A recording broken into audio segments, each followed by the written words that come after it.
Hi friends, అందరికీ good morning అండి. అందరూ బాగున్నారా? నేనైతే బాగున్నాను. ఈరోజు అయితే హెయిర్ గ్రో అవ్వడానికి మంచి టిప్తో అయితే మీ ముందుకు వచ్చేసాను. అలాగే వీడియోలోకి వెళ్ళిపోయే ముందు నా వీడియో మీ అందరికీ నచ్చితే వెంటనే లైక్ చేయండి, షేర్ చేయండి, కమెంట్ చేయండి, అట్లాగే సబ్స్క్రైబ్ చేయడం మాత్రం మర్చిపోవద్దు. హెల్త్ కొంచెం బాగాలేదు, వాయిస్ కొంచెం డిఫరెంట్గా ఉంది, అందుకే కొంచెం వాయిస్ని ఇగ్నోర్ చేసేయండి.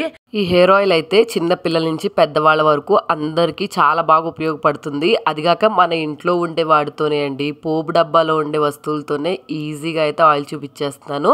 కాబట్టి వీడియో అయితే స్కిప్ చేయకుండా చూడండి.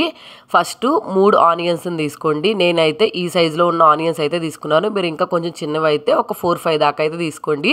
వీటన్నిటిని పొట్టు తీసేసి వీటిపైన బూజు అట్లాంటివి ఉంటాయి కదా, అవేమీ లేకుండా నీట్గా అయితే వాష్ చేసుకొని ఇట్లాగా పీసెస్ లాగా అయితే కట్ చేసుకొని వీటన్నిటిని మిక్సీ జార్లోకి అయితే వేసేసుకోండి.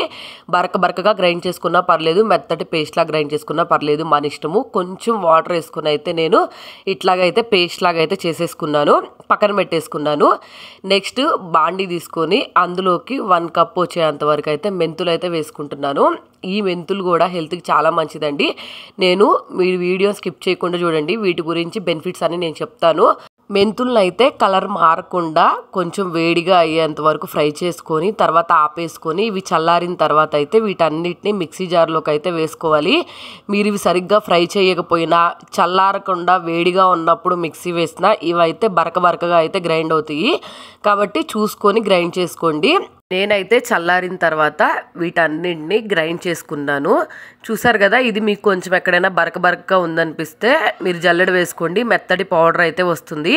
ఇప్పుడు ఆయిల్ ప్రాసెస్లోకి అయితే వెళ్ళిపోదాము. ఫస్ట్ బాండీ తీసుకొని అందులోకి నేనైతే 2 గిన్నెలు కోకోనట్ ఆయిల్ అయితే ఉంటుంది కదా, అదైతే వేసుకున్నాను. పారాషూట్ కోకోనట్ ఆయిల్ అదైతే వేసుకున్నాను.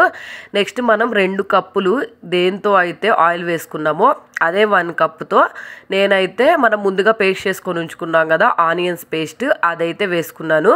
అది వేసుకున్న తర్వాత కొంచెం ఇట్లా హీట్ వచ్చిన తర్వాత అయితే మనం ఇందాక మెంతులు తీసుకున్నాం కదా, ఆ మెంతులు పౌడర్ అయితే మొత్తం అయితే దీంట్లో వేసేసుకొని ఒకసారి కలిపేసుకున్నాను. ఇది కలుపుకున్న తర్వాత ఇంకా కొంచెం హీట్ వస్తూ ఉంటుంది కదా, అప్పుడైతే ఒక 1/2 కప్పు ఆముదం అయితే వేసుకుంటాను. ఇప్పుడు ఈ 4 ఇంగ్రీడియంట్స్ ఈ ఆయిల్లో వేస్తేనే ఖచ్చితంగా హెయిర్ ఆయిల్కి మంచి బెనిఫిట్ అయితే ఉంటుంది. నెక్స్ట్ 1 కప్ అయితే కరివేపాకు. ఈ తీసుకున్న ఇంగ్రీడియంట్స్ అన్నీ మన హెయిర్కి చాలా హెల్త్ బెనిఫిట్స్ అయితే ఇస్తాయండి. ఫస్ట్ మనం యూజ్ చేసింది వచ్చేసి ఆనియన్ కదా. ఆనియన్ వల్ల యూజెస్ ఏంటంటే జుట్టు రాలడాన్ని తగ్గించి జుట్టు పెరుగుదలకి ఉపయోగపడుతుంది. అలాగే ఉల్లిపాయలో సల్ఫర్, యాంటీ ఇన్ఫ్లామేటరీ లక్షణాలు అయితే ఎక్కువగా ఉంటాయి. ఉల్లిపాయలోని సల్ఫర్ హెయిర్ పాలికల్స్కి సాయం చేసి జుట్టు రాలటాన్ని అయితే తగ్గిస్తుందండి. ఉల్లిపాయలోని యాంటీ బ్యాక్టీరియల్ మరియు యాంటీ ఫంగల్ లక్షణాలు చుండ్రును కలిగించే ఫంగస్ మరి అలాగే బ్యాక్టీరియాలతో పోరాడి జుట్టునైతే పెరుగుదలకి మంచిగా సపోర్ట్ చేస్తాయి. ఈ ఆయిల్ని అయితే లో ఫ్లేమ్లో పెట్టుకొని మనము ఇట్లాగా బాగా కర్రీని ఎలా అయితే ఉడికిస్తామో అట్లాగా ఉడకనివ్వాలండి. ఇది మనకి ఉడికిందని ఎలా తెలుస్తుందంటే చూసారు కదా, ఇక్కడ నురుజు వస్తుంది. ఇట్లాగైతే నురుజు వచ్చిన తర్వాత అయితే చూసుకొని మనమైతే స్టవ్ ఆఫ్ చేసుకోవాలి. మనమైతే మెంతుల పౌడర్ అయితే యూజ్ చేసాం కదండి. మెంతుల పౌడర్ తెల్ల జుట్టును నివారించడానికి అయితే చాలా బాగా ఉపయోగపడతాయి. ఈ మెంతులు యూజ్ చేయటం వల్ల మనకి జుట్టు ఎక్కువగా చివర్లు అయితే చిట్లుతూ ఉంటుంది కదా, ఆ ప్రాబ్లం అయితే తగ్గిస్తాయండి. నెక్స్ట్ అలాగే మెంతులు తలకి రక్త ప్రసరణని బాగా చేసి జుట్టు రాలకుండా అయితే దోహదం పడతాయి. నెక్స్ట్ వచ్చేసి ఇందులో ఆవదం కూడా యూజ్ చేసాం కదండి. ఆవదం గురించి అయితే మనం ప్రత్యేకంగా చెప్పాల్సిన అవసరమే లేదు. జుట్టు రాలటాన్ని అయితే తగ్గిస్తుంది, అలాగే జుట్టుని బలంగా అయితే ఉంచుతుంది.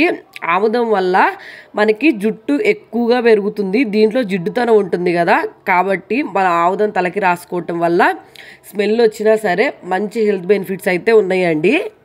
ఆయిల్ అంతా నురుజొచ్చి బాగా హీట్ అయిన తర్వాత స్టవ్ ఆఫ్ చేసుకొని అయితే ఇదంతా చల్లబరుచుకోవాలండి. ఇదంతా చల్లారిన తర్వాత మనం ఇప్పుడు చూపిస్తున్నట్టు వడకట్టుకోవాలండి. ఎందుకంటే మనకి పైన ఉన్నదంతా ఆనియన్ అలాగే మెంతులు పౌడర్ ఇవన్నీ కదా, కాబట్టి అవన్నీ ఆయిల్లోకి రాకుండా ఇలా స్ట్రైన్ చేసుకొని ఓన్లీ మనం ఆయిల్ వరకు అయితే తీసుకోవాలి. ఇది వీక్కి డైలీ రాసుకున్నా ఎటువంటి ప్రాబ్లం ఉండదు. అలాగే వీక్కి కనీసం 3 టైమ్స్ అయితే రాసుకోవటానికి అయితే ట్రై చేయండి. అలాగే ఇందులో కరివేపాకు కూడా యూజ్ చేసాం కదండి. కరివేపాకు మనం యూజ్ చేయడానికి కారణం ఏంటంటే ఇది జుట్టు రాలే సమస్యను అయితే తగ్గిస్తుందండి.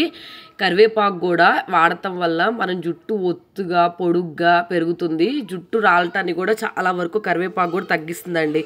కాబట్టి ఆయిల్ అంతా స్ట్రెయిన్ చేసేసుకొని ఒక గిన్నెలో అయితే పెట్టుకున్నాను.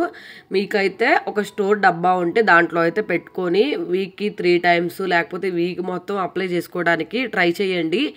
ఈ హెయిర్ ఆయిల్ వల్ల జుట్టు అయితే ఖచ్చితంగా 1 మంత్లో 1 to 2 ఇంచెస్ అయితే పెరుగుతుంది.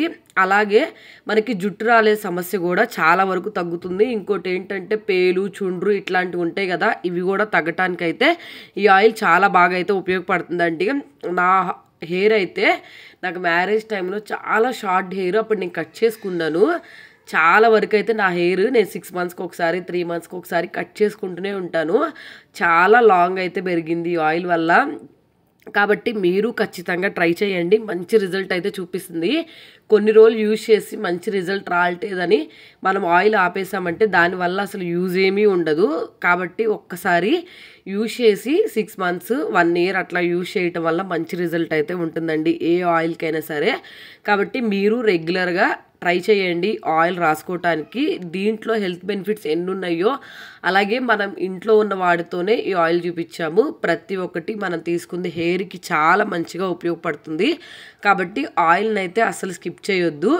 ఇంకా తలస్నానం చేసే ముందు 2-3 అవర్స్ ముందు బాగా అప్లై చేసుకొని మసాజ్ చేసుకొని తర్వాత హెడ్ బాత్ చేసినా కానీ మంచి రిజల్ట్ అయితే ఉంటుందండి. కాబట్టి మీరు ట్రై చేయండి. వీడియో నచ్చితే వెంటనే లైక్ చేయండి, షేర్ చేయండి, కమెంట్ చేయండి. అట్లాగే సబ్స్క్రైబ్ చేయడం మాత్రం మర్చిపోవద్దు. అందరూ వీడియో చూస్తారు కానీ ఎవరు సబ్స్క్రైబ్ చేసుకోండి. వీడియో నచ్చితే సబ్స్క్రైబ్ చేసుకోండి.